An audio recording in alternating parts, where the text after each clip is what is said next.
subha fi jama'atin, siapa yang salat subuh berjamaah, faka'annama shallal laila kullah, dapat pahala seperti salat sepanjang malam. Berarti kita sudah salat sepanjang malam, tapi tetap besok malam tahajud. Jangan karena sudah salat subuh berjamaah lalu tidak lagi tahajud. Apalagi yang memang tak pernah tahajud, dan ini dijadikan alasan. Besok kalau ada orang membangunkan dia, bangun salat tahajud, man shallas subha fi jama'atin faka'annama shallal laila kullah.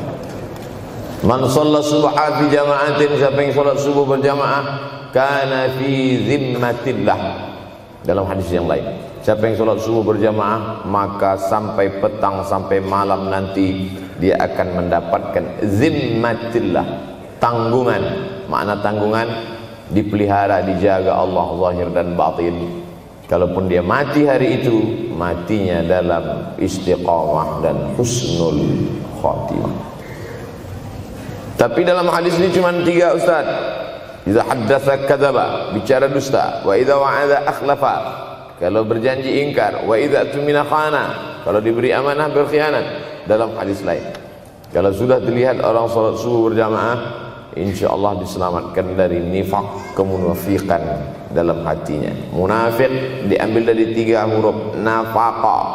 Nafaq, tunnel, terowongan, 2 pintu. Ada pintu masuk, ada pintu keluar. Punya 2 wajah, berbeda zahir, berbeda batin. Tapi salah satu tanda adalah pada salat subuh. Mudah-mudahan Allah menyelamatkan kita dari sifat munafik. Makanya perempuan-perempuan kalau mau dapat suami yang selamat dari munafik, inilah dia pasukan salat subuh ini. Selesaikan aja dulu 8 semester.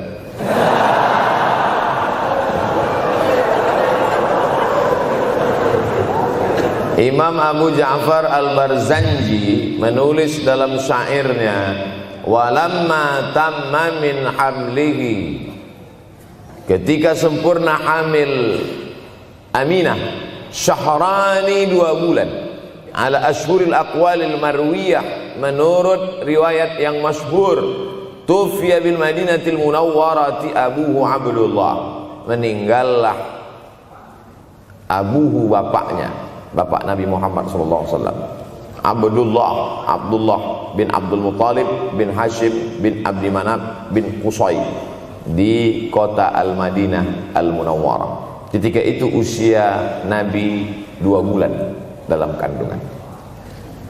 Setelah itu Nabi SAW pun lahir, dibesarkan dalam peluk cium kasih sayang Aminah. Lalu kemudian pada usia lebih kurang 4 tahun dibawa lagi ziarah ke makam ayahnya. Dan dalam perjalanan pulang dari ziarah itu meninggal pula Aminah. Apa pelajaran yang ingin diambil dari kematian ayah dan ibu Nabi ini? Banyak analisa sesuai dengan ilmu orang masing-masing. Bagi psikolog yang katanya pengaruh akal manusia itu dipengaruhi 4, maka kata mereka manusia ini berpikir itu dipengaruhi oleh pertama ayah, yang kedua ibu, yang ketiga bacaan, yang keempat lingkungan. Maka Allah ingin membersihkan Nabi Muhammad sallallahu alaihi wasallam dari 4 ini. Apakah akal Nabi Muhammad itu dipengaruhi oleh ayahnya? Tidak, karena dia tidak sempat bertemu. Apakah Nabi Muhammad SAW itu akalnya dipengaruhi oleh ibunya? Tidak, karena 4 tahun sudah meninggal dunia. Apakah Nabi Muhammad SAW itu dipengaruhi oleh bacaannya? Tidak, karena Nabi tidak bisa membaca. Walladzi ba'atsa fil ummiyina rasulan minhum, Allah yang mengutus dia kepada umat yang ummi, la yaktub wa la yaqra, tak menulis dan tidak membaca. Minhum, dan dia bagian dari mereka, dia juga tidak bisa tulis baca. Apakah Nabi Muhammad SAW itu dipengaruhi oleh lingkungannya? Tidak, karena di lingkungannya zina begitu bebas, tipu muslihat, dan dia tetap dengan jati dirinya bergelar Al-Amin, orang yang paling amanah menurut para psikolog.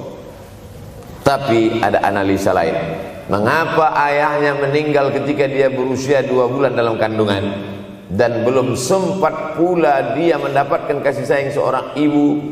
Di situ pula dia meninggal dunia, ibunya saat dia berusia 4 tahun.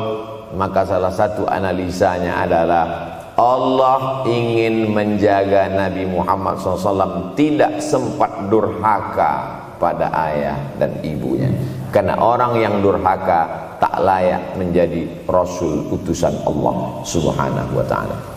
Makanya sehebat-hebatnya bapak Nabi Ibrahim bernama Azar. Apa kata Azar? Wa idh qala Ibrahimu li abihi Azara. Ingatlah ketika Ibrahim berkata kepada bapaknya Azar, atattakhidhu asnaman alihah. Mengapa engkau menjadikan berhala ini sebagai Tuhan wahai bapakku Azar? Apa jawab Azar? La illam tantahi, kalau kau tidak berhenti menceramahi saya, la arjumannaka, aku lempar engkau pakai batu. Wahjurni maliya, tinggalkan aku untuk waktu yang sangat lama. Pergi sana, kata Azar. Apa jawab Nabi Ibrahim alaihissalam? Salamun alaika, selamat untukmu wahai ayahku Azar. Aku akan memohonkan astaghfirulaka rabbi, memohonkan ampun kepada Allah dosa-dosamu supaya diampunkan Allah. Innahu kana bi hafiyya, sesungguhnya Allah amat sangat sayang dan mengabulkan doa-doa. Nabi Ibrahim sempat bertemu dan tidak melawan, tapi Nabi Muhammad SAW beda dengan Nabi Ibrahim.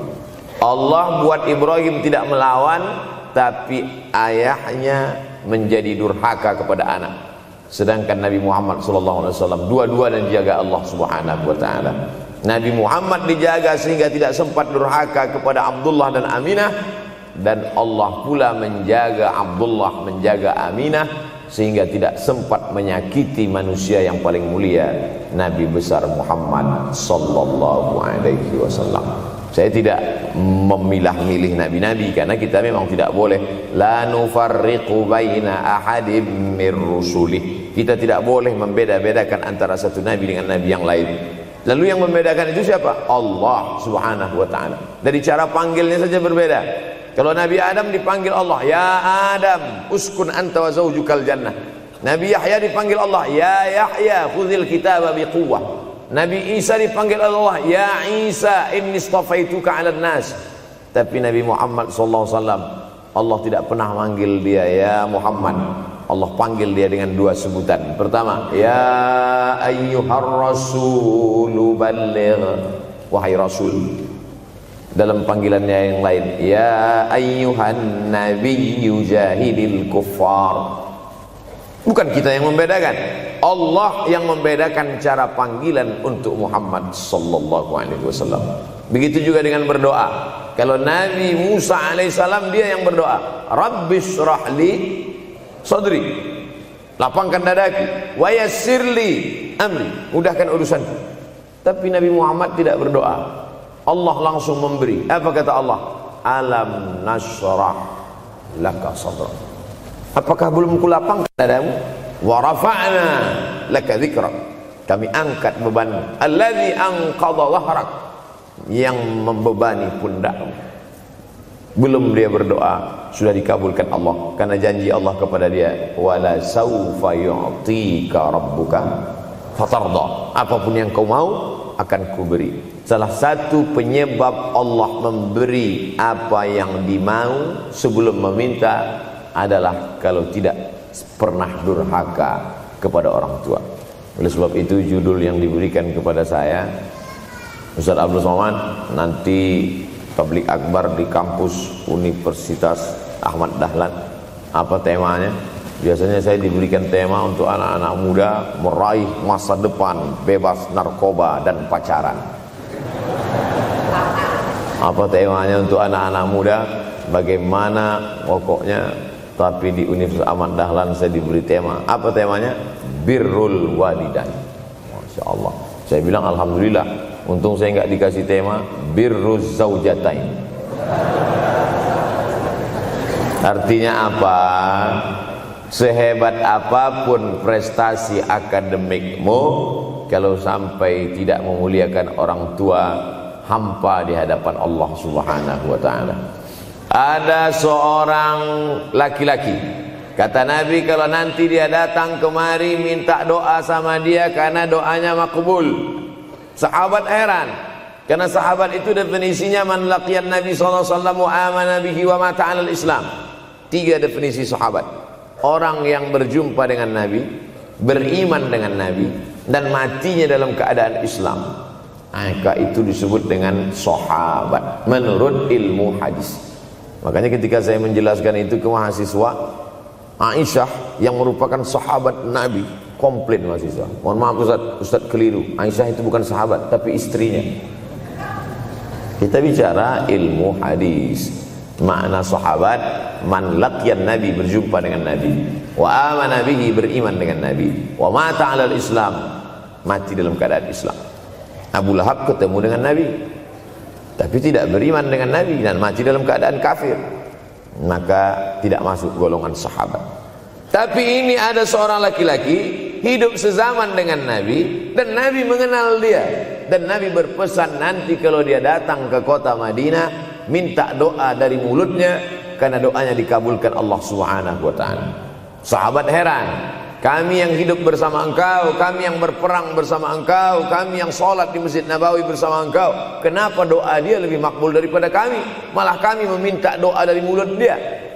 Tapi tidak boleh membantah dan melawan Nabi. Pokoknya nanti kalau dia datang kemari minta doa kepada dia.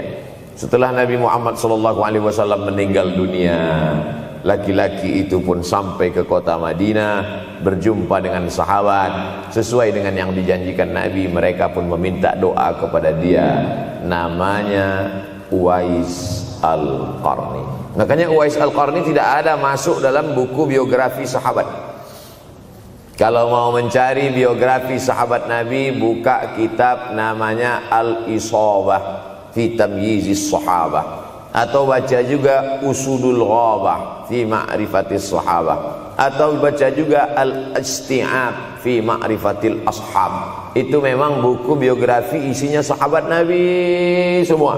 Sahabat Nabi klasifikasi. Yang pertama, Al-Ashra Al-Mubashsharuna bil Jannah, 10 sahabat yang dijamin masuk surga. Level kedua, sahabat Nabi yang ikut perang Badar. Berikutnya, sahabat Nabi yang masuk Islam sebelum hijrah. Berikutnya, barulah ujung sahabat Nabi masuk Islamnya setelah hijrah, setelah Islam kuat, barulah dia masuk Islam. Tapi nama Uwais Al-Qarni tidak ada di dalam, karena dia tidak cukup syarat untuk menjadi sahabat, karena dia tidak pernah berjumpa langsung dengan Nabi Muhammad sallallahu alaihi wasallam. Tapi kenapa doanya makbul? Ternyata dia tidak berjumpa dengan Nabi bukan karena dengki, bukan karena musuh, bukan karena tidak beriman. Dia tidak jumpa dengan Nabi, salah satu sebabnya adalah karena dia menjaga ibunya di Yaman. Makkah di tengah, Yaman di bawah, Syam di atas, negeri Syam. Tak ada hubungan dengan negeri paman Syam. Syam di atas, Yaman di bawah, Makkah di tengah. Liila fi Quraisy, perjalanan orang Quraisy. Ila fihim rihlatash shita'i was-shaib, perjalanan syita musim dingin, shaif musim panas. Musim dingin mereka ke Yaman, musim panas mereka pergi ke negeri Syam. Kenapa dingin ke Yaman? Karena Yaman ini kalau musim dingin tidak terlampau dingin, salju tidak turun. Kalau pergi ke negeri Syam, salju turun. Palestina, Yordania, Suriah, Lebanon. Suriah, Lebanon ada salju. Maka musim panas Nabi pergi ke negeri Syam, karena kalau musim panas di Yaman panas sekali. Sedangkan ke negeri Syam panasnya tidak seberapa. Perjalanan orang Arab Quraisy ini diceritakan Allah, di negeri Yaman itulah tempat kampung Uwais Al-Qarni.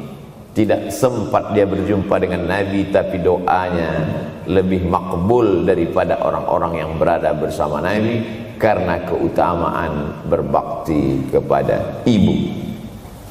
Kalau sama ayah boleh ngelawan Pak Ustaz? Enggak juga. Jangan ini nanti dijadikan dalil. Kamu kenapa lawan bapakmu? Ada seorang laki-laki. Ini kadang jamaah pandai motong-motong ceramah saya, hanya untuk mencari pembenaran. Sedangkan kita ngaji ini mau mencari kebenaran. 1000 dalil bagi orang untuk mencari kebenaran, tapi ada 1001 hujjah untuk orang yang suka mencari pembenaran. Nah, jadi kalau saya bicara tentang ibu, sesungguhnya ayah sudah masuk, karena tanpa ayah kita juga bukan apa-apa dan bukan siapa-siapa, walaupun jatah ayah 1/3, sedangkan ibu lebih daripada itu. Man ahaqqun nas bi husni suhbati, siapa orang yang paling layak mendapatkan baktiku ya Rasulullah? Ummuka. Summa man, siapa lagi? Ummuka. Summa man, siapa lagi? Ummuka. Summa man, abuka. Itu yang menyusun itu Nabi SAW, bukan saya. Itu makanya ibumu, ibumu, ibumu, bapakmu. Kenapa Nabi 3 kali? Kenapa Nabi menyebut laki-laki 1 kali, perempuan 3 kali? Karena ibumu mengandung, ibumu melahirkan, ibumu menyusukan. Siapa yang mau dapat 3 kali? Coba yang 3 ini. Mengandung, melahirkan, menyusukan. 3 ini belum bisa dilakukan oleh laki-laki dimanapun. Adapun merubah wajah sudah bisa. Makanya ada lady boy, wajah lady, betis boy. Tapi untuk mengandung tidak bisa. Ana Rahman, aku ini Rahman, kata Allah. Syaqaqtur rahim wa ja'altu lahu isman min ismi. Aku ciptakan satu makhluk di dalam perut perempuan, maaf, namanya rahim, dari namaku. Ini yang belum bisa dibuat dokter dimanapun di dunia ini, menciptakan rahim, belum bisa. Andai terpecah rekor ini, maka kebanggaan luar biasa bagi LGBT. Tidak bisa, sampai hari kiamat tidak akan bisa, janji Allah. Karena Allah mengatakan dalam hadis qudsi, Ana Rahman ja'altu lahu isman min ismi. Maka ada satu makhluk dalam perut perempuan yang diciptakan, diambil dari Asmaul Husna. Sehebat-hebatnya laki-laki, dari ujung rambut sampai ujung kaki tidak ada di tubuhnya ini yang diambil dari Asmaul Husna, tak ada. Bahwa namanya dari Asmaul Husna ada, Abdus Somad.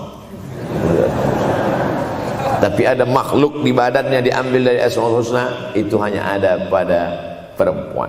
Oleh sebab itu perempuan luar biasa. Makanya kampus Universitas Ahmad Dahlan memuliakan perempuan. Mana perempuan? Di atas letaknya. Makanya saya tidak terlalu berani mendongak ke atas. Begitu hebatnya perempuan. Perempuan adalah ibumu, perempuan adalah istrimu, perempuan adalah anakmu, perempuan adalah adikmu. Maka saat engkau memuliakan perempuan, engkau sedang memuliakan 4 aspek dari kehidupan. Ketika Nabi Muhammad SAW diutus Allah ke atas muka bumi ini, salah satunya adalah mengajarkan manusia bagaimana menempatkan pada posisinya. Posisi dia adalah tempat kita menumpang. Ketika ada seorang laki-laki yang sudah sukses diwawancarai, siapa orang yang paling berjasa dalam hidup Anda? Dulu waktu saya merantau ke Yogyakarta, belum ada apa-apa, saya sempat numpang di rumah dia selama 4 bulan, kata seorang artis dalam sebuah wawancara. Begitu bangganya dia berkata, itulah orang paling berjasa kepada saya karena saya sempat numpang di rumahnya 4 bulan. Tapi ada yang dia lupa, bukan rumahnya yang kau tumpang, bukan ruang tamunya yang kau diami, sempat numpang di perutnya 9 bulan 10 hari. Tak pernah kau sebut. Angkat tangan yang tidak menumpang di rahim, langsung dari planet Mars langsung kemari. Enggak ada. Mr. Bean yang kita semua sehebat apapun pernah menumpang di perutnya. Oleh sebab itu makanya dosa yang paling mengerikan adalah kalau ada orang jual sabu-sabu, peminum khamar, di dunianya bahagia, happy, senang. Itu Ustaz, pengedar narkoba hidupnya aman, adem, ayam, tentram. Di akhirat azabnya baru diberikan Allah Subhanahu wa taala. Ada orang yang pelakor senior, tapi hidupnya di dunia senang-senang saja. Di akhirat nanti azabnya ditunda. Namanya istidraj. Istidraj diambil dari kata daraja, tertunda. Azab yang tertunda. Sudah jadi judul sinetron. Azab yang tertunda. Tapi ada satu perbuatan dosa yang pasti di dunia dirasakan. Apa itu? Durhaka pada orang tua. Orang yang durhaka pada orang tua, di dunia dia tetap dapat, di akhirat dapat sekali lagi. Itu janji Rasulullah SAW. Lama hidup banyak dirasa, jauh berjalan banyak dilihat, lama jadi ustadz banyak yang curhat. Maka tidak satu dua itu saya lihat dalam kehidupan. Hebat, rezeki banyak melimpah ruah, tapi jauh dari kebahagiaan. Apa sebab? Janji Rasulullah SAW. Orang yang durhaka pada orang tua di dunia sudah dapat, di akhirat dapat lagi. Dapat. Di mana letak keadilan Allah? Kenapa di dunia sudah dapat, di akhirat dapat lagi? Yang di dunia itu baru DP-nya, di akhirat baru kau rasakan cash-nya. Oleh sebab itu jangan pernah melawan pada orang tua. Jangan pernah melawan. Apapun kata dia, jurus menghadapi orang tua ini tidak banyak, 3 saja. Kalau dia marah-marah, kalau dia cerewet, kalau dia ngamuk-ngamuk, pertama diam. Pulang kampung marah dia. Saya bolak-balik kirim uang belanja, kenapa kamu IP-nya 2,0? Diam. Yang kedua, diam. Yang ketiga, diam. Kalau belum bisa membahagiakan, jangan susahkan dia. Kalau belum bisa menunjukkan prestasi, jangan susahkan hatinya. Jangan sampai belum ketemu dengan wajah kita pun dia sudah susah hati. Baru nama kita muncul di HP-nya, kumat darah tingginya. Bunyi handphone dia lihat nama kita di situ, langsung berubah detak jantung. Karena ternyata bukan nama kita di situ dia buat. Siapa? Troublemaker. Oleh sebab itu jangan susahkan orang tua. Saya tidak ujuk-ujuk langsung jadi ustadz. Saya sempat jadi mahasiswa terlama di dunia. Saya kuliah di Mesir tahun 1998 sampai 2002. 4 September 1998 menginjakkan kaki di Kairo. November pulang tahun 2002. Tidak pernah sekalipun saya menyusahkan orang tua saya. Tak pernah saya minta uang pada mereka. Sampai almarhumah emak saya bertanya, kau makan apa di sana? Makan nasi, saya bilang. Dari mana dapat uang? Beasiswa saya cukup, Mak. 162 pon. 50 untuk makan, 50 untuk rumah, tinggal 62. 20 dibagi lagi untuk ongkos, 20 untuk buku, 20 disimpan, mana tahu demam sakit gak ada uang. Sampai pulang. Sampai akhirnya dia kasih tanya, gimana caranya ngirim uang supaya nanti di akhirat kalau Allah bertanya, pernah gak ngirim uang? Pernah. Ya, saya tak mau menyusahkan. Saya menganggap kalau nanti saya minta hatinya susah, kalau nanti saya banyak minta saya tak bisa balas. Maka saya bukan berarti mengajak adik-adik tidak minta uang. Saya paham tak semuanya dapat beasiswa, artinya minta. Cuman kalau minta ya pulang nanti sampaikan ke orang tua, saya sudah dengar ceramah Ustaz Somad, maka saya tidak minta lagi, Man. Tidak.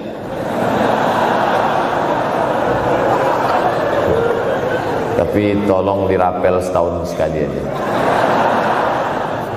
Kalau mau merasakan bagaimana sayang mereka, coba hilangkan sayangnya itu agak 1 bulan, 2 bulan, 3 bulan, itu baru terasa. Karena sifat manusia ini kalau sudah tidak ada baru terasa. Judul lagu Roma. Kalau dia masih ada di depan mata kita, masih dekat dengan kita, kita merasa dia biasa-biasa saja. Tapi kalau dia sudah tidak lagi ada, itu barulah. Oleh sebab itu coba kalau mau merasakan, kasih tahu dia, papa, mama, untuk biaya kuliah saya 1 semester ini tolong jangan kasih dulu. Saya mau jual koran dulu. Saya mau kerja di Dorsmir dulu. Saya mau kerja loper dulu. Saya mau susah-susah dulu. Seketika saat kita tahu susahnya itu, tetes peluh keringat, air mata, di situlah baru kita tahu, oh ternyata perjuangan mereka ini luar biasa. Saya tidak bicara ceramah saja, tapi dalam kehidupan saya pribadi dulu saya laksanakan, saya pernah buat, saya pernah kerjakan. Tapi tidak saya rencanakan itu, saya harus begini, tidak. Memang bagian dari takdir hidup. Mungkin tidak minta uang itu karena jauh ke Mesir. Kalau seandainya dekat, sering juga minta. Nah, memang dikondisikan saya untuk terbang jauh ke Mesir. Lalu kemudian setelah jauh itu tidak meminta. Tapi kemudian setelah pulang, berjumpa, sempat bersama orang tua. Bulan Maret 2019 kemarin baru meninggal dunia ketika saya sedang ceramah di Madura, Pulau Madura, diundang oleh sahabat saya, kakak kelas di Mesir dulu, Dr. Fauzi Tijani. Dan pagi itu rencananya mau ziarah ke makam Kiai Khalil di Pulau Madura. Begitu mau ziarah langsung dapat SMS segera pulang karena orang tua meninggal dunia. Akhirnya saya langsung ke airport Surabaya dan langsung pulang. Sebelum malam sudah tiba pemakaman. Artinya apa? Penyesalan panjang, kenapa tidak mencium tangan orang tua, kenapa tidak? Karena saya pikir masih lama ya. Ini satu kekeliruan. Di mana-mana selalu saya sampaikan, jangan pernah berpikir usianya masih lama walaupun dia sehat. Karena sehat walafiat, tidak ada kurang satu apapun. Masih lama. Ternyata apa yang terjadi? Berangkat hari Sabtu, hari Ahad tausiah, hari Senin pagi, tanpa sebab, tanpa penyakit. Oleh sebab itu kalau masih hidup orang tuamu di rumah, pulang. Tapi jangan ini jadikan alasan. Besok enggak masuk kelas, kemana? Pulang semua.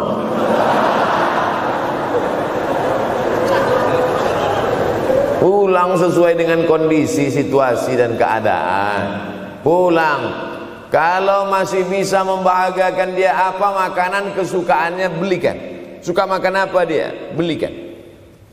Itu yang dia inginkan. Andai kita gendong dia dari Yogyakarta berangkat ke kota Makkah, sampai di Makkah tawaf 7 putaran, dari Safa ke Marwah, pulang lagi ke Jogja, belum tentu dapat membayar sekali teriakan dia saat mengeluarkan kita ke alam dunia. Jadi banyak orang terlalu membanggakan. Saya sudah banggakan dia Pak Ustaz, saya sudah bayarkan ONH-nya. Berapa? Baru DP-nya. Sudah merasa berbakti kepada orang tua? Belum. Makanya digunakan kata birrul walidain. Kenapa Allah tidak menggunakan kata husnul walidain? Hasan baik, jayyid baik, thayyib baik, khair baik. Tapi yang dipakai birrul walidain. Hanya satu-satunya kata untuk orang tua dipakai birrul walidain. Karena kata birru adalah sifat Allah Subhanahu wa taala. Makanya di antara Asmaul Husna ada Al-Barrut Tawwab. Allah yang punya sifat itu. Maka kita diharapkan berakhlak seperti akhlak Allah Subhanahu wa taala. Addabani Rabbi fa ahsana ta'dili. Allah mendidik aku menjadi beradab sehingga adabku penuh. Allah Subhanahu wa taala tidak ada puji Nabi Muhammad SAW. Hai Muhammad yang salat tahajudnya sampai kakinya bengkak. Hai Muhammad yang hajinya tidak ada. Apa kata pujian Allah untuk Nabi Muhammad SAW? Wa innaka la'ala khuluqin azim. Akhlak agung dan mulia. Oleh sebab itu tak ada gunanya prestasi S1, S2, S3, postdoktoral, profesor kalau tidak berbakti kepada orang tua. Makanya orang tua itu levelnya langsung setelah Allah. Wa qadha rabbuka alla ta'budu illa iyyah. Langsung wabil walidaini ihsana. Ihsan. Lihat lagi penggunaan kata ihsan dalam hadis Nabi.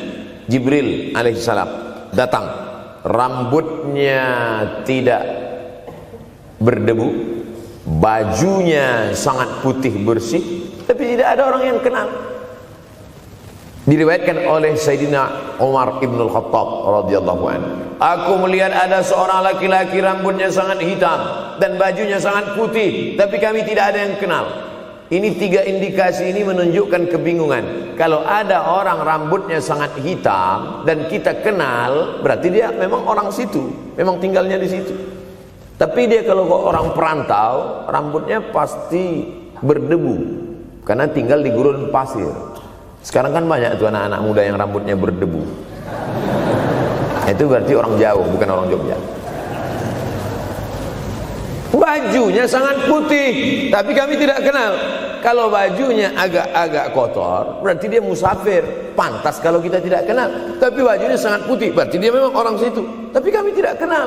Kata Umar bin Khattab, rambutnya sangat hitam, bajunya sangat putih, tapi kami tidak kenal. Dan dia duduk berhadapan-hadapan dengan Nabi, lututnya dekat dengan lutut Nabi, tapi kami tidak kenal. Dia bertanya tentang iman, dia bertanya tentang Islam, dia bertanya tentang ihsan.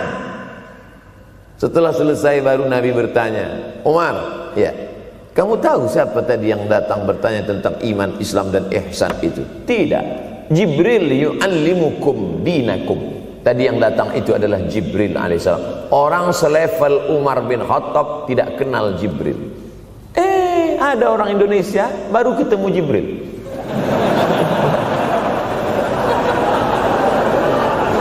Umar bin Khattab kalau lewat di suatu jalan, kalau Umar bin Khattab lewat jalan Sudirman, maka setan lari ke jalan lain.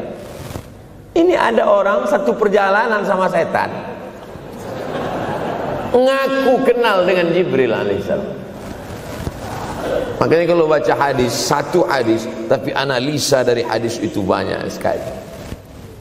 Umar tidak kenal dengan Jibril kecuali setelah Nabi Muhammad SAW yang bercerita mengenalkan. Dari mana Nabi tahu? Nabi dapat wahyu dari Allah Subhanahu wa ta'ala. Tapi ada analisa lain. Apa maknanya? Allah menggunakan kata ihsan untuk orang tua, Nabi menggunakan kata ihsan untuk Allah. Ihsan untuk Allah, anta'budallaha ka'annaka tarah, kau sembah Allah seakan-akan engkau melihat dia. Fa in lam takun tarah, kalau kau tidak bisa melihat dia, fa innahu yarak, sesungguhnya dia yang selalu melihatmu. Tidak pernah putus ihsan. Ihsan Allah kepada kita, tidak pernah putus pengawasan Allah. Bagaimana ihsan kita kepada orang tua? Tak pernah putus bakti walaupun dia sudah meninggal dunia. Makanya kita tetap membaca walaupun dia sudah masuk liang lahat, jam 2 malam bangun, Rabbil firli wali walidayya warhamhuma kama rabbayani shaghira. Ada seorang sahabat Nabi namanya Sa'ad. Sa'ad sudah jadi bahasa Indonesia. Banyak juga orang Indonesia laki-laki sifat Sa'ad. Orangnya Sa'id, artinya bahagia. Sa'adah, kebahagiaan. Jenenge sapa? Sa'adah. Itu dari bahasa Arab. Sa'adatun, bahagia. Datanglah seorang laki-laki bernama Sa'ad menjumpai Nabi SAW. Ya Rasulullah, wahai Rasulullah, ummi matat, ibu saya sudah meninggal dunia. Afa atasaddaqu anha, kalau saya bersedekah kira-kira pahalanya sampai apa tidak untuk almarhumah ibu saya? Kata Nabi, tasaddaq, silakan engkau bersedekah. Ayu sadaqatu afdal, sedekah apa yang paling afdal? Saqiyul ma, memberi air minum.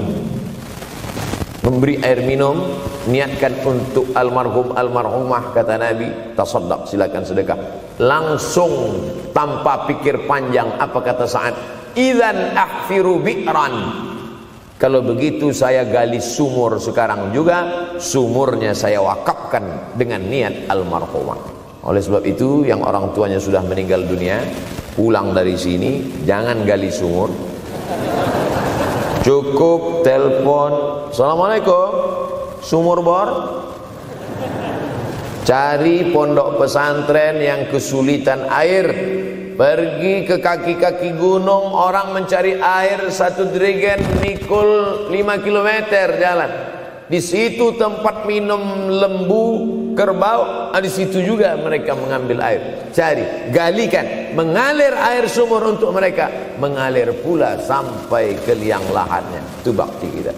Pulang dari sini, cari pondok pesantren, panti jompo, panti yatim. Assalamualaikum Bapak pimpinan yatim. Saya lihat ini kamar mandinya sedikit, orang ngantri banyak, keran air tidak ada. Gimana ini? Berapa lagi yang perlu sumur bor di sini?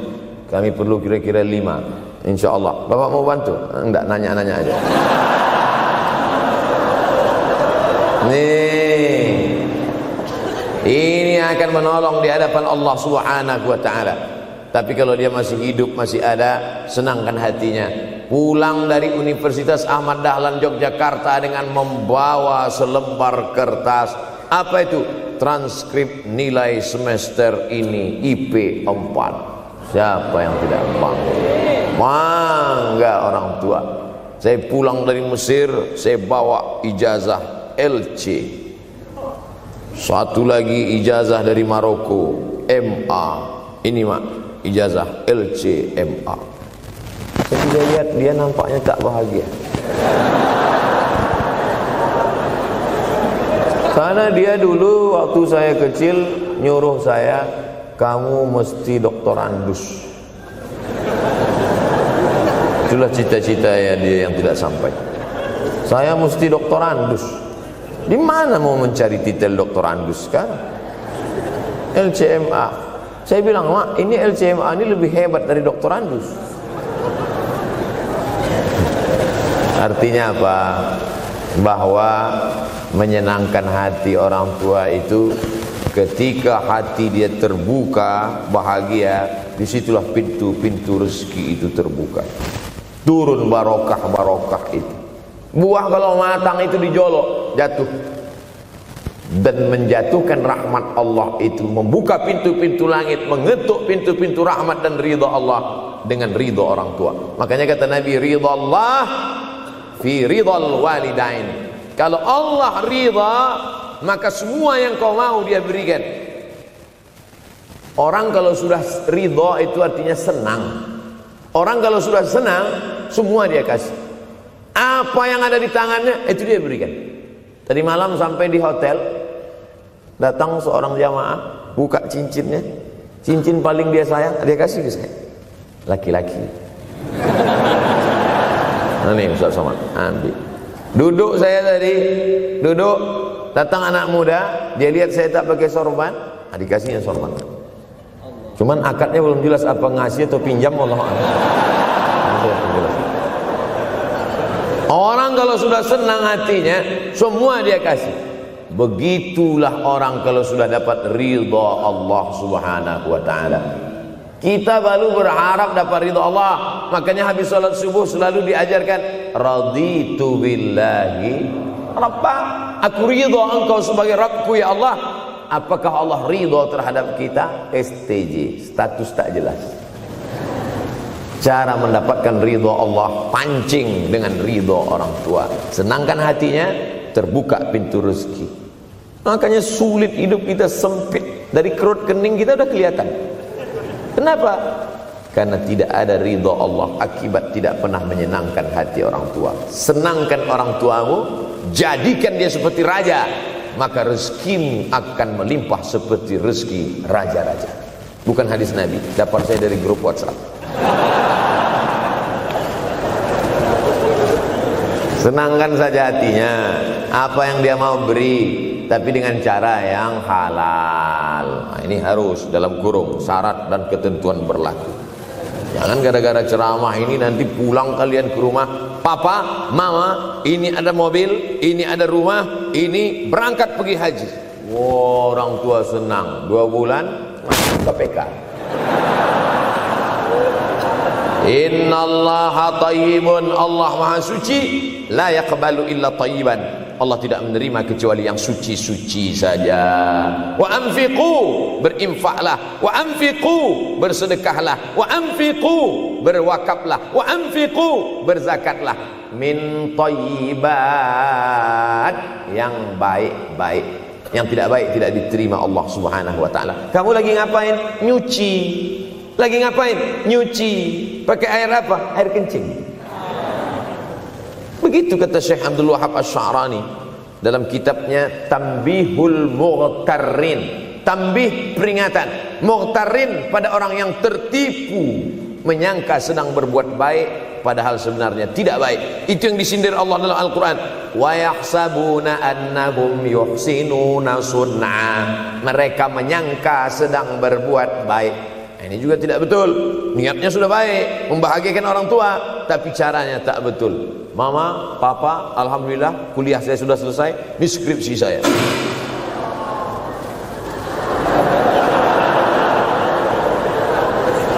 Masya Allah. Bayangkan kalau kiamat tiba-tiba terjadi. Begitulah agaknya terkejutnya kita. Kiamat terjadi tapi belum sempat berbakti kepada orang tua. Dosa belum sempat meminta maaf. Silap dan salah, berapa kali kita kencing di kainnya yang bersih. Berapa kali dia tidak jadi tahajud gara-gara kita menangis dari Isya sampai subuh. Pakai pengawet nangisnya. Tapi kita tak pernah sadar itu. Kita menganggap kita di dunia ini dibesarkan angin. Kita menganggap kita ini bangsawan, bangsa yang hidup di awan. Berapa kali dia tidak jadi sholat duha gara-gara kita kencing. Berapa kali nasi yang sudah mau disuap masuk ke mulutnya tak jadi. Bahkan dia tidak makan sama sekali. Dan berapa kali makanan dia belikan hanya untuk susu, hanya untuk menyenangkan kita. Pernah kita balas. Dan dia tidak pernah minta balas itu. Oleh sebab itu, siapa yang mengingatkan? Abdul Somad diberikan judul berat ini. Judul yang paling berat ceramah tentang orang tua, tentang ibu, tentang ayah. Jarang saya mau menerima judul-judul pengajian. Ini pun dikasih tahu setelah sampai di sini. Maka saya belok-belokkan dikit. Ini air mata udah mau menetes, belokkan lagi. Nanti kalau saya nangis di sini, siapa yang ceramah kalau saya nangis? Oleh sebab itu maka yang orang tuanya masih ada, beruntung dan bertua, bawakan dia rumah makan. Ada sahabat saya namanya Ustadz Lukman di Pontianak. Pontianak, bukan kuntilanak. Mereka punya program namanya Bawa Ibu ke Rumah Makan. Keren nama programnya. Bawa orang tua ke rumah makan. Nanti hari libur adik-adik, anak-anakku sekalian, libur bawa ayah, bawa ibu ke rumah makan. Ketika Ustaz Lukman cerita itu ke saya, Ustaz Somad, kita punya program baru nih. Apa nama programnya Ustaz? Bawa ibu ke rumah makan. Alhamdulillah Ustaz Lukman, seluruh rumah makan di Pekanbaru tempat tinggal saya itu, semua sudah saya bawa. Emak almarhumah saya bawa sup tunjang, saya bawa rendang, saya bawa goreng ayam, saya bawa goreng puyuh, saya bawa. Cuman ada rumah makan ular sawah itu yang tak saya bawa singgah. Lain dari itu sudah saya bawa. Tak ada penyesalan dalam hati, senangkan hatinya. Apa pakaian yang dia suka? Orang tua itu tidak minta yang besar, asal ada saja. Pulang dari Yogyakarta sampai ke rumah, ini tadi ada nampak sedikit tanda terkenang, kalau banyak makan sendiri. Ketika dia senang melihat itu, bahagia hatinya, nampak senyum di tepi bibirnya, pada saat itulah rahmat Allah terbuka. Pada saat itulah ridha Allah datang. Mengapa sulit mencari pekerjaan? Mengapa payah mencari penghidupan? Salah satu yang mempersempit ridha Allah itu adalah karena tidak berbakti kepada orang tua. Oleh sebab itu maka judul tema yang diberikan birrul walidain, berbakti kepada orang tua, bahagiakan. Ini ada juga ini anak-anak yang sudah sukses ini, papa, mama sudah meninggal, papa jangan risau, silakan terbang ke Yogyakarta, ada adik di sana, silakan terbang ke Surabaya, ada kakak di sana, silakan terbang ke Kuala Lumpur, ada keluarga di sana, jangan hiraukan. Kata bapaknya, kalian terbangku saja kalian pikirkan, kemana aku hinggap tak kalian pikirkan. Ada sebagian orang ketika ibunya meninggal dunia, marah dia, mengamuk dia anggap kebahagiaan itu sudah hilang, padahal membahagiakan orang tua dua-dua adalah tanggung jawab kita. Kalau dua-duanya sudah tidak ada Pak Ustadz, masih ada keluarga, al-khalah bimasabatil saudara ibu, kakak ibu, adik ibu sama seperti ibu, sambung lagi silaturahim, buat dia senang, buat dia bahagia. Man ahabba yubsatalahu fi rizqihi, siapa yang mau lapang rezekinya, wa yunsa'alahu fi asarihi, dipanjangkan umurnya, falyasil rahimahu, hendaklah dia menyambung tali silaturahim. Saya ceramah di satu kota. Sampai di kota itu saya melihat rumah besar, megah, mewah, seperti istana. Cuman saya segan mau nanya, nggak mungkin saya tanya, Pak, ini hasil dari apa? Saya tengok, saya ngangguk. Kawan-kawan saya yang ikut di situ seperti ngelihat kucing semuanya. Mantap. Setelah dulu makan, habis makan minum, habis itu Sohibul Bait yang punya rumah pun cerita, Ustadz Abdul Somad, iya Pak, dulu ini hanya bambu-bambu yang dikasih daun, yang dikasih terpal. Tempat apa Pak? Tempat ibu saya buat pengajian. Setiap tahun dibuat begitu, pasang tiang-tiang kayu, pasang terpal, daun-daun, pengajian ramai. Sampai akhirnya saya berkata, Bu, pengajian kita hentikan saja, stop. Saya tidak sanggup lagi pasang tenda, pasang terpal ini. Tapi akhirnya apa kata ibu saya? Nanti setelah saya tidak ada, pengajian ini terus kamu buat. Allah bukakan pintu rezeki Ustaz Somad. Inilah yang terjadi sekarang. Saya belikan orang tua saya itu rantai, saya belikan gelang, saya belikan cincin. Bulan depan saya datang, sudah nggak ada lagi. Mana gelangnya Mak? Nggak ada. Mana rantainya Mak? Nggak ada. Mana cincinnya? Nggak ada. Kemana? Itu kan emas mahal. Sudah saya jual. Untuk apa? Untuk bersedekah ke fakir miskin. Rupanya gelangnya, rantainya itu habis dia berikan sedekah fakir miskin. Tobatkah si bapak untuk berbakti? Tidak. Bulan depan dia belikan lagi. Sampai akhirnya diberikan Allah balasan melimpah ruah. Ternyata ini rahasia dari keberhasilan hidup, karena menyenangkan hati orang tua. Saya tak sebut nama, saya tak sebut lokasi, tapi yang mau berkunjung nanti saya kasih lokasi tepatnya. Saya kasihkan nanti alamat dari Google, saya kasih, supaya melihat secara nyata. Kalaulah rezeki itu hanya diberikan kepada orang yang bersungguh-sungguh, pergi pagi pulang petang, peras keringat banting tulang, maka tentu yang kaya itu adalah sapi yang membajak dari pagi sampai sore. Kalaulah kekayaan, keberhasilan itu diberikan yang paling pandai memanjat, maka tentu yang kaya itu monyet. Tapi Allah berikan kepada siapa? Yang dia ridhai. Dan penyebab ridha Allah itu adalah karena orang tua yang senang hatinya. Yang sempat durhaka, tidak sempat minta maaf, meninggal dunia dia sudah, apa boleh buat? Kau sudah booking seat di neraka. Yang sudah sempat durhaka, tidak sempat minta maaf, meninggal dunia gara-gara dia pecandu narkoba, pemabuk, pezina, mati. Orang tua dalam keadaan susah. Berapa kali saya ketemu ibu-ibu selesai pengajian, pergi saya ke tempat parkir, ibu tua 70 tahun menangis. Ibu nangis kenapa Bu? Anak saya Pak Ustadz. Kenapa dia? disuruhnya saya jual tanah. Mama, jual tanah. Untuk apa mama megang tanah? Udah tua aja pun jual. Mestinya anak itu yang menyenangkan hatinya di hari tuanya, bukan malah menyuruh jual tanahnya. Jual tanah supaya dia bisa bangun rumah, jual tanah supaya dia bisa menyekolahkan anak-anaknya. Na'udzubillah. Sudahlah tidak membahagiakan, malah menyusahkan. Ustaz, anak saya nyuruh saya jual tanah saya supaya dia senang, supaya dia dapat duit. Gimana nih Pak Ustaz? Mungkin si ibu berharap saya menjawab, ibu sabar aja ya Bu, sabar ya. Ibu salah tanya Bu. Kalau mau sabar cari ustadz lain, ada spesialis sabar, bukan saya. Begitu dia kasih tahu, anak saya maksa saya jual tanah saya. Pak Ustadz gimana? Mana alamat rumah anaknya? Mana? Saya mau datang. Mana? Anak durhaka, neraka jahanam tempat kau.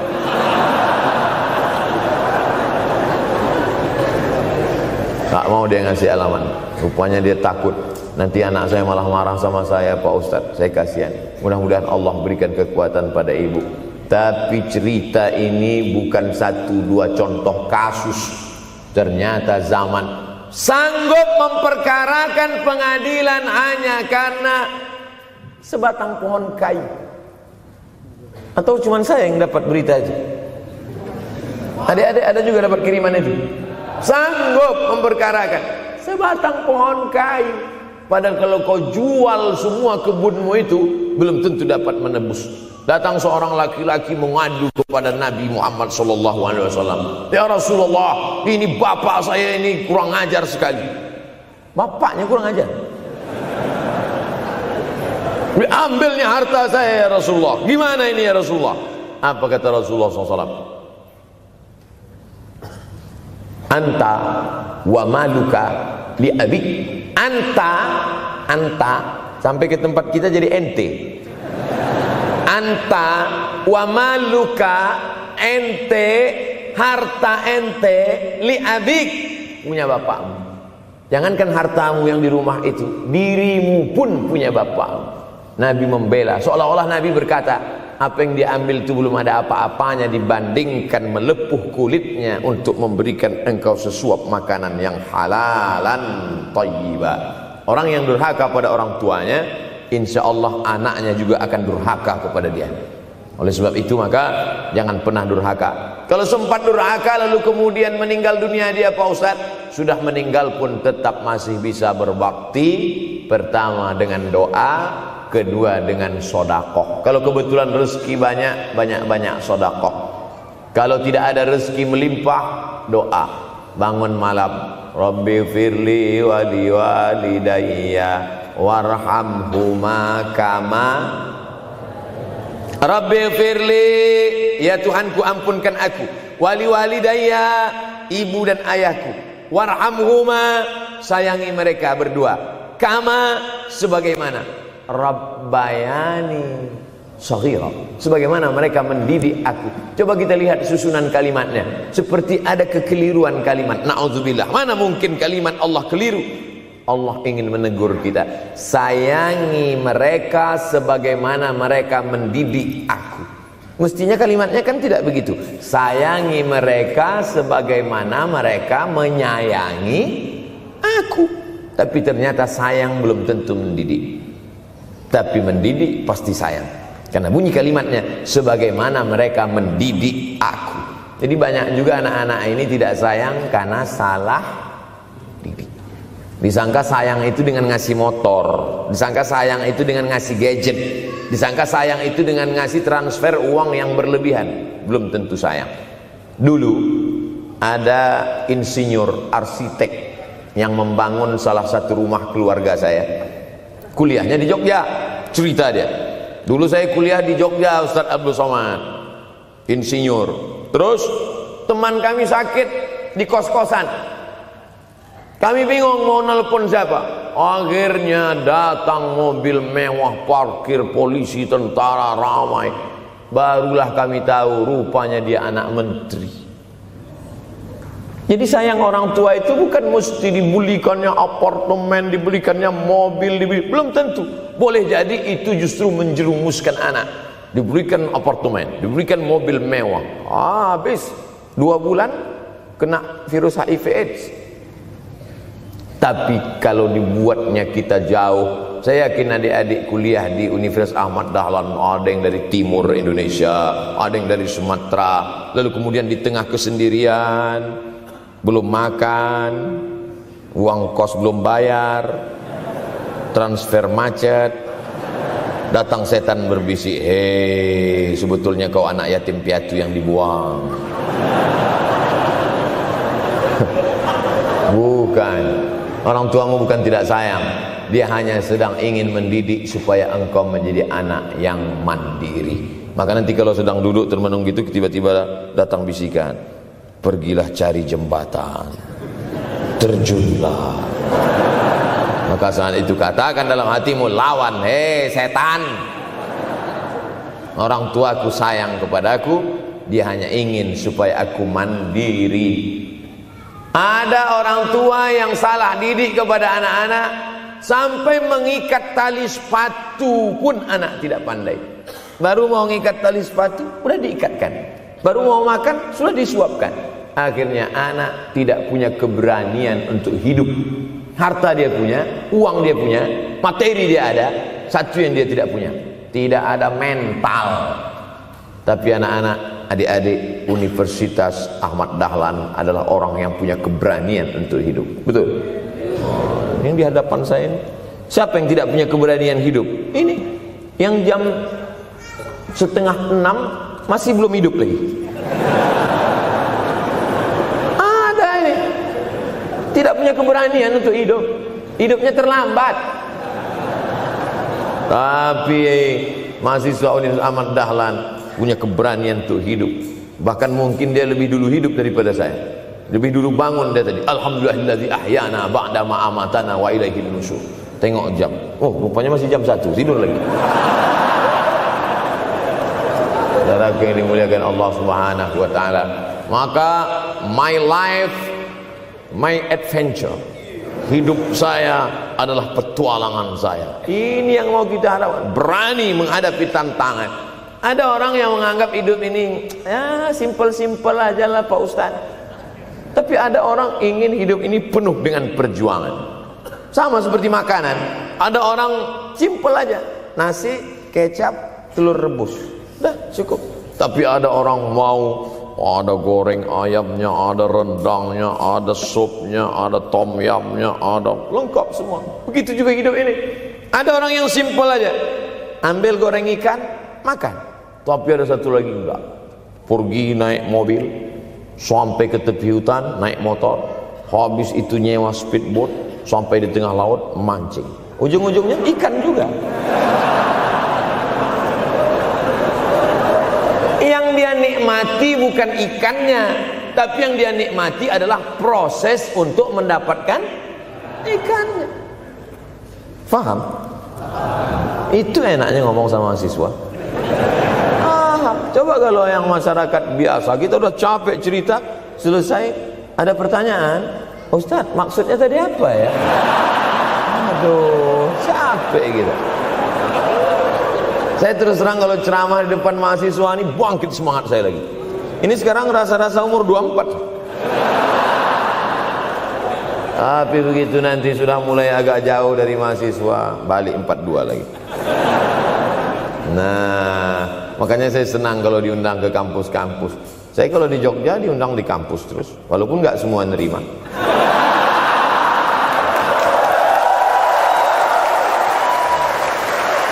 Saudara yang dimuliakan Allah Subhanahu wa taala, maka kita harus sering-sering bersama. Apa ini takbir? Takbir itu ngusir setan. Tadi saya ceramah jam 4:30, sekarang sudah jam 5:30 Artinya saya sudah ceramah 70 menit. Ini sudah keluar dari kode etik. Karena di mana-mana saya ceramah 60 menit.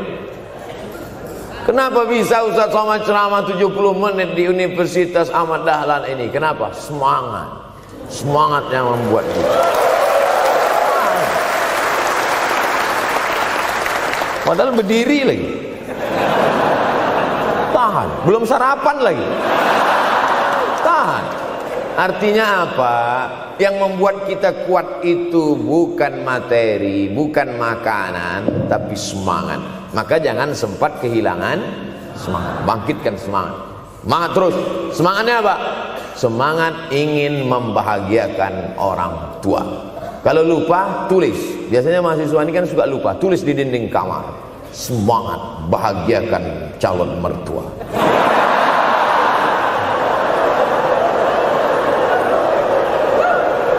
Teman kos-kosan datang ngelihat, loh, kata Ustaz Somad kan orang tua, kenapa ente buat mertua?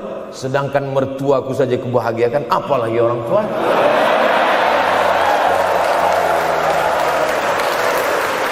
Begitu hebatnya. Cuman kadangnya kita hanya mendapat ini hanya di sinetron-sinetron saja. Real nyatanya di mana? Datanglah ke Universitas Ahmad Dahlan. Jadi hidup ini harus ada target yang mau dicapai. Banyak orang targetnya nggak benar. Saya ingin menjadi orang yang punya kepribadian, Pak Ustadz. Rumah pribadi, mobil pribadi. Target bahagiakan orang tua. Gaji pertama kalau kerja nanti umroh. Oh gitu, Ma, doakan. Nanti kalau aku kerja insya Allah gaji pertama nanti memberangkatkan umroh. Syukur-syukur nggak usah diomongkan dulu, kasih surprise, senang. Mama, ayah, ini gaji pertama. Dia buka, tengok 700.000.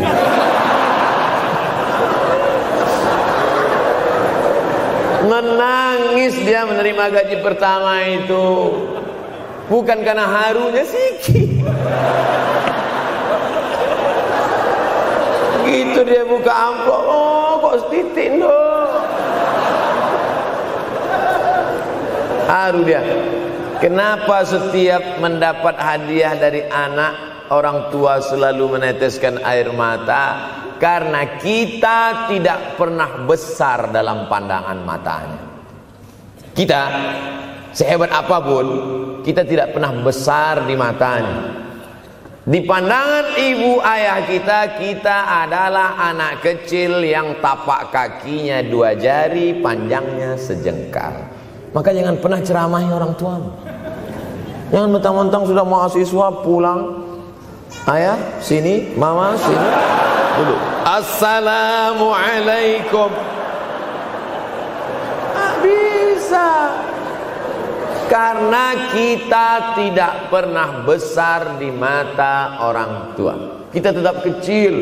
Walaupun kamu sudah menikah, sudah punya istri, sudah punya anak, kau tetaplah anak-anak dalam pandangan dia.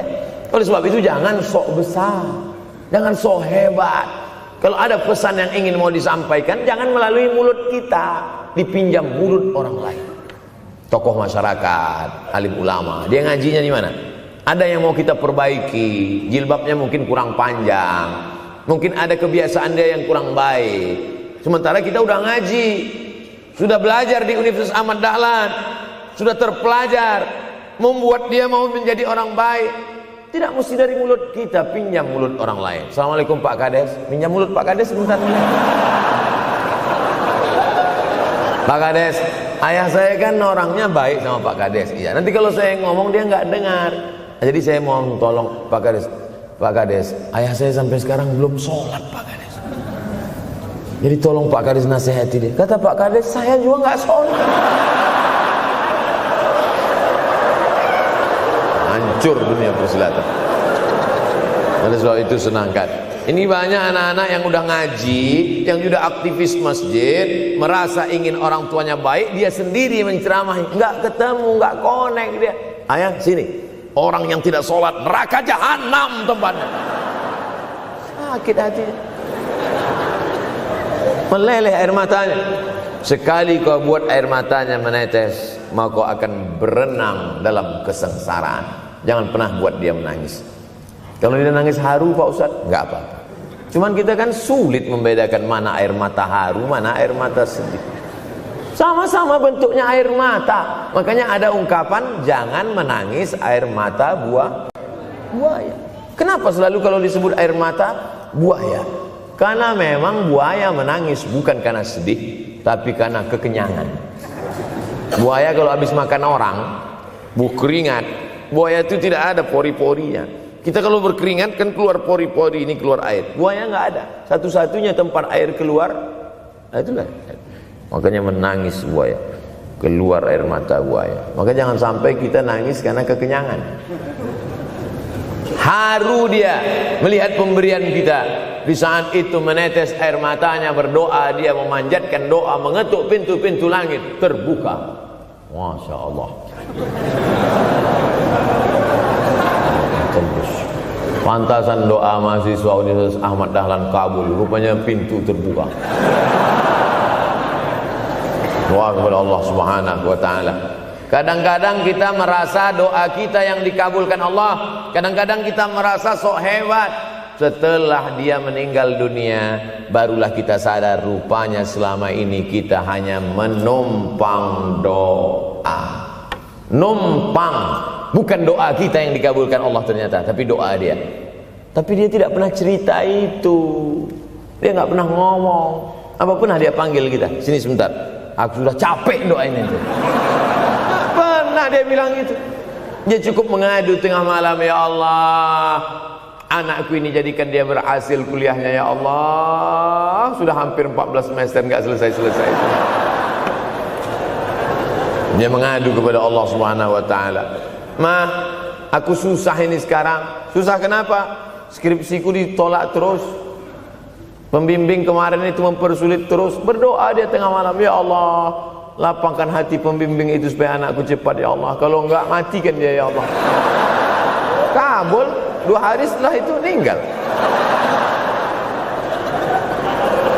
Tapi kita tidak bisa request. Oleh sebab itu maka banyak-banyak dekatkan kepada orang tua, senangkan. Saya ceramah di Malaysia, dibawa jamaah ke mall. Ustaz Samad, esok kita tak ada tazkirah, tak ada tausiah. Kita nak pusing-pusing. Pusing-pusing maksudnya mutar-mutar. Pergilah kami ke mall. Sampai di lantai atas saya lihat anak-anak muda nyuapin orang tua. Ada restoran mahal, mewah. Itu kabarnya kalau mampir di restoran itu, makan, itu banyak yang nangis melihat harganya.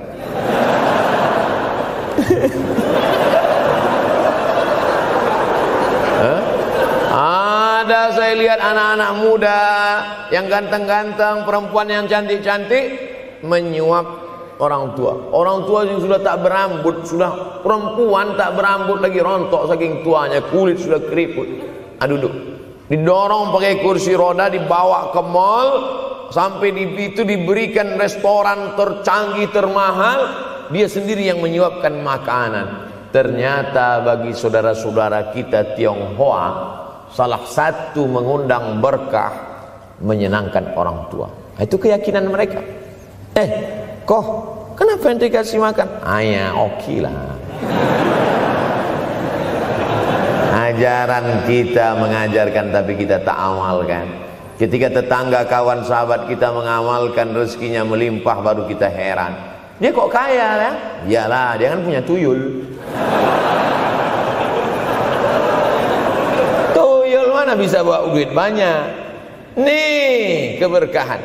Oleh sebab itu, jangan cuma sekedar ngaji-ngaji aja. Pulang dari sini, kalau memang tinggal di Yogyakarta atau di luar nanti pas liburan, sisihkan uang, bawa dia ke mall, bawa dia ke restoran, senangkan hatinya, bawa dia jalan-jalan. Cuman tetap juga yang logis. Kalau dia udah tua, janganlah dikasih kacang goreng. Sesuaikanlah, agar-agar kasih. Ini nggak perlu dikunyah. Kiri kanan gol, kiri kanan gol. Orang tua bawa kasih kacang, menyiksa itu. Saudaraku yang dimuliakan Allah Subhanahu wa taala, kenikmatan yang terbesar adalah ketika orang tua masih ada bersama kita. Kalau sudah tak ada, nanti saat Idul Fitri, Allahu Akbar, Allahu Akbar, Allahu Akbar, la ilaha, barulah menetes air mata. Mama. Saya kalau sudah menengok orang menangis terlalu berlebihan mengenang orang tua, ini pasti ada, kalau bahasa kampung kami, something wrong. Ini pasti ada sesuatu ini. Karena orang kalau sudah habis tumpah, dia tidak akan menetes lagi. Tumpahkan kasih sayangmu itu sampai habis ludes, dia tidak akan menetes lagi. Tak ada penyesalan, karena semua sudah kita berikan. Kalaupun menangis hanya tetesan kasih sayang. Tapi kalau sampai mencakar dinding, mama, ini pasti. Saya kalau ada orang yang menyesal sampai mencakar dinding, mau saya antukkan aja kepalanya gitu. Dulu waktu hidup kenapa enggak waktu? Sekarang udah mati baru kau menangis kan? Senanda. Nah, tapi tentu sesuai kemampuan kita, karena kata Allah, la yukallifullahu nafsan illa usaha. Allah tidak membebani orang lebih dari semestinya. Ustaz ceramah sampai jam berapa ini? Sampai jam 6 insyaallah. Saya mau lengkapkan. Jam kita sama tuh. Oh, sama. Jam 6. Jam 6 maka saya ceramah 90 menit nanti di Universitas Ahmad Dahlan.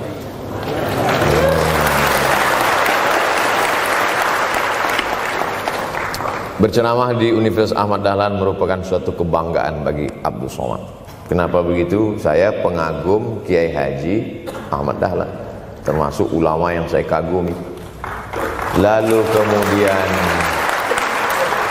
apa kekaguman di antara kekaguman Ustadz terhadap Kiai Haji Ahmad Dahlan? Beliau punya keberanian untuk melawan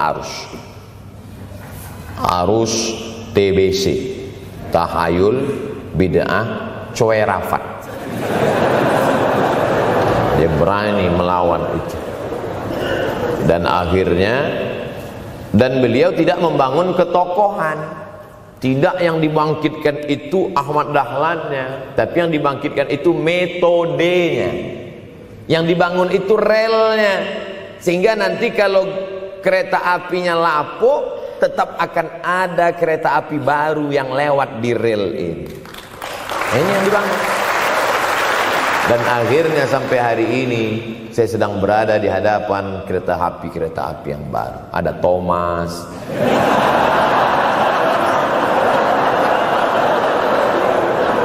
Kok Ustaz tahu Thomas? Anak saya paling suka itu. Satu koper kereta.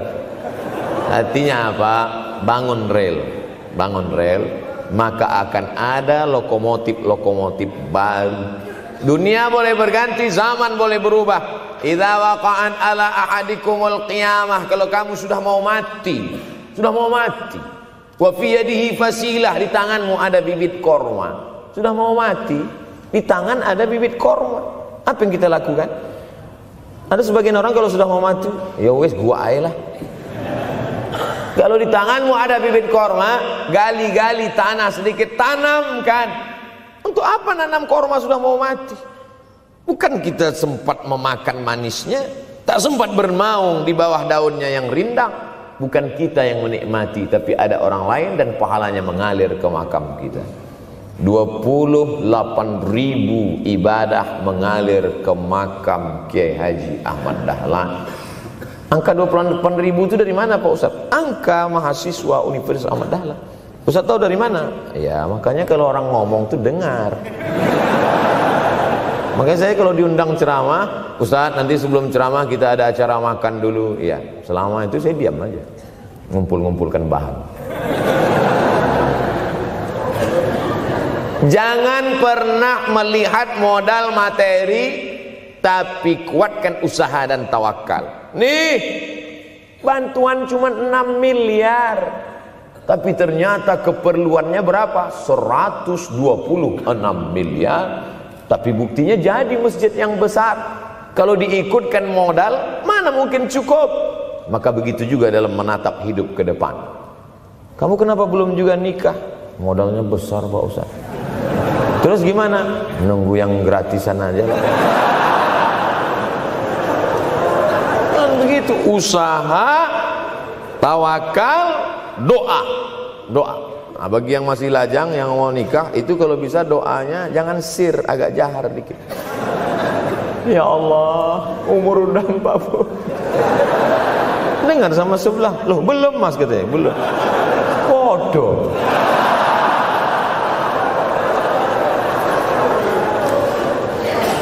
Kira-kira rezeki itu Allah yang ngatur atau kita yang ngatur?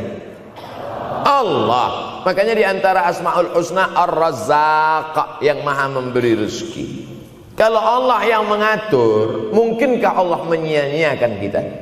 Tidak. Cicak di dinding, semua tahu, karena dari kecil kita memang sudah diajari lagu cicak. Cicak, cicak di dinding. Ada nggak pernah yang dinyanyikan lagu kadal? Ada. Kenapa mesti cicak? Coba tanya ibu kita yang dulu nyanyikan. Mama, kenapa cicak, Ma? Karena kalau buaya terlalu gede, nak. Kenapa cicak? Dia sedang mengajarkan kita bagaimana cicak dengan segenap kelemahannya. Cicak itu binatang yang lemah, hidupnya aja sungsang. Kita selalu berlawanan dengan cicak. Yang kata kita di atas, kata cicak di bawah. Tapi makanan cicak luar biasa. Apa makanan cicak? Helikopter, nyamuk. Cicak tidak bisa menggunakan tangannya, karena kalau dia pakai tangannya jatuh. Kadang pakai 4 aja jatuh. Selalu kan kejadian eksiden cicak jatuh. Cicak tidak pernah gunakan tangannya untuk makan, karena dia harus berpegang kuat. Apa yang dia pakai? Lidahnya. Lidahnya dia pakai. Nyamuk yang dia makan. Helikopter. Habis dimakan oleh cicak. Siapa yang paling hebat? Nyamuk. Makanannya darah. Nyamuk masih keluarga Dracula. Tapi Allah SWT mau mengajarkan jangan putus asa, gunakan potensimu, apapun yang terjadi gunakan. Ini sekarang banyak anak-anak muda nih kehilangan semangat. Kalau engkau kehilangan beras masih bisa hidup 3 bulan. Kalau engkau kehilangan air masih bisa hidup 3 hari. Tapi kalau kau kehilangan semangat, kau hanya hidup 3 detik. Tik, tik, tik, mati. Oleh sebab itu jangan sampai kehilangan semangat. Bahasa kitanya putus asa. Sampai dingin tuh lontong. Bukan karena ceramah terlalu lama, bukan. Sampai dingin itu sarapan pagi gara-gara mahasiswa. Ente kenapa? Galau, Ustaz. SMS nggak dibalas, telepon nggak diangkat. La ilaha illallah Muhammad Rasulullah. Mahasiswa seganteng ini, sehebat ini, begitu cepat putus asa. Saya aja setua ini, sekurus ini masih banyak yang mau. Lihat tuh komen-komen di Instagram, baca tuh komen-komen di YouTube. Ustaz, jadikan aku yang kedua ya. Masa kalian anak-anak muda gagah perkasa, bangkitkan semangatmu, takbir. Banyak yang belum ketemu jodoh. Saudara yang dimuliakan Allah Subhanahu wa taala, maka bangkitkan semangat. Tapi yang namanya semangat ini tidak bisa bangkit dengan banyak. Kita lihat orang bersemangat, pede di depan orang, pede luar biasa. Dia kok pede sekali? Pakai santai. Banyak juga yang semangat, pede luar biasa, rupanya pakai jimat. Kita pede kita bukan karena sabu-sabu, bukan karena narkoba. Pede kita karena kita sudah serahkan semuanya pada Allah. Inna sholati wa nusuki wa mahyaya wa mamati lillah. At-tahiyatul mubarakatul sholawatut thayyibatul lillah. Tapi tetap satu. Jangan nanti mentang-mentang udah dengar ceramah saya, at-tahiyatul mubarakatul.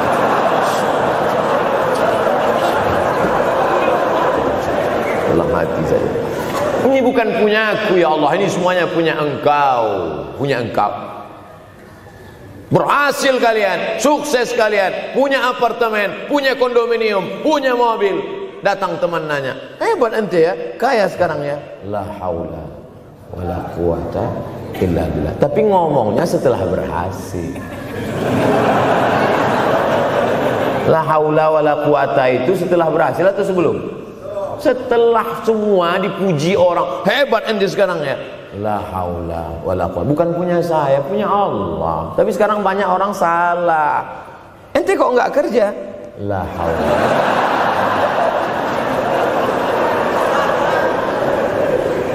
La haula wala quwata illa billah. Subhanallah, masya Allah, tabarakallah. Menunjukkan manusia lemah, tak punya apa-apa. Dia ingin berkata, ini hanyalah punya Allah. Begitu juga dengan acara ini. Kenapa acara di masjid? Kenapa acara di kampus kemarin ramai melimpah ruah? Bukan karena panitia, bukan karena Ustaz Abdul Somad, bukan karena baleho yang besar, tapi la haula wala quwata illa billah. Pulang dari sini, bangkitkan semangat, senangkan hati orang tua, kejar prestasi, terus kuliah. Mudah-mudahan semuanya selalu mendapatkan kebaikan. Amin ya rabbal alamin. Terima kasih atas segala perhatian. Mohon maaf atas segala kesilapan dan kekhilafan. Abdul Somad, hamba Allah yang fakir, mohon maaf. Berpisah kita di tempat ini, tapi kita tak pernah putus dalam persahabatan, karena kita selalu bersama, jauh di tempat, dekat di doa. Terima kasih. Wassalamualaikum warahmatullahi wabarakatuh.